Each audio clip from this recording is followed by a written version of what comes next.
అయితే సార్ ఈ stand gap ఇప్పుడు నుంచి గత 30 సంవత్సరాలు బట్టి స్టాండ్ రిజిస్ట్రేషన్ చేయించుకున్న కాడి నుంచి అది కంటిన్యూ అవుతుంది. అది ఏ స్టాండ్ నుంచి కాకినాడ నుంచి సామర్లకోట వచ్చినా, సామర్లకోట నుంచి కాకినాడ వచ్చినా, లేకపోతే ఎవరు ఎక్కడికి వెళ్ళినా సరే వాళ్ళ పరిధిలోనే వాళ్ళు కిరాయి వేసుకుంటారు. మా సామర్లకోటలోనే కిరాయి వేసుకుంటారు. కాకినాడ వెళ్తే వీళ్ళు 2 టికెట్లు అడిగి రిటర్న్ వస్తాం అంతే. వాళ్ళు కూడా కిరాయి వచ్చారంటే ఇల్లు 2-3 టికెట్లు వేసుకుని వెళ్తారు అంతే. అంతేతప్ప ఇక్కడ సామర్లకోట వచ్చి కిరాయి కడతారంటే మేము ఒప్పుకోం, కాకినాడ కిరాయి కొడతారంటే వాళ్ళు. అయితే గ్యాప్ అనేది ఏమది, ఇది ర్యాపిడ్ అనేది నిన్నగాక మొన్న వచ్చింది. దీనివల్ల ఇప్పుడు మేము స్టాండర్డ్గా నమ్ముకుని ఉంటాం. బయటికి వెళ్తాం, స్టాండ్లోనే వ్యాపారం చేసుకుంటాం. బయట అలా ఏదన్నా సీరియల్ వెళ్తాం. వెళ్ళినప్పుడు ర్యాపిడో వచ్చి మేము పొద్దున్న సాయంత్రం దాకా కాసు కూర్చుంటాం. ర్యాపిడో వచ్చాడు 150 ఎక్కించిపోతాం. మాకది నేను ఇవ్వను.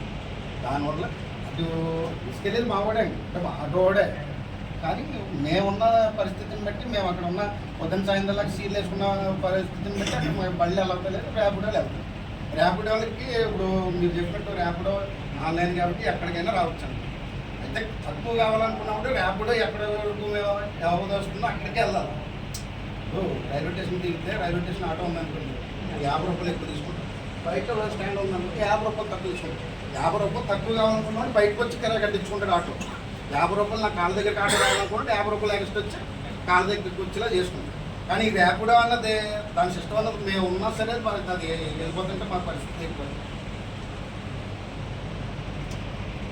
నేను సీరియల్ వేసుకున్న 60 బళ్ళు 70 బళ్ళు సీరియల్ వేసుకుని ఉంటాను. అంటే మీరు 1 by 1 సీరియల్ అంతా ఒకరోజు ఒకటి పడితే 2 టిప్పులు పడతాయి.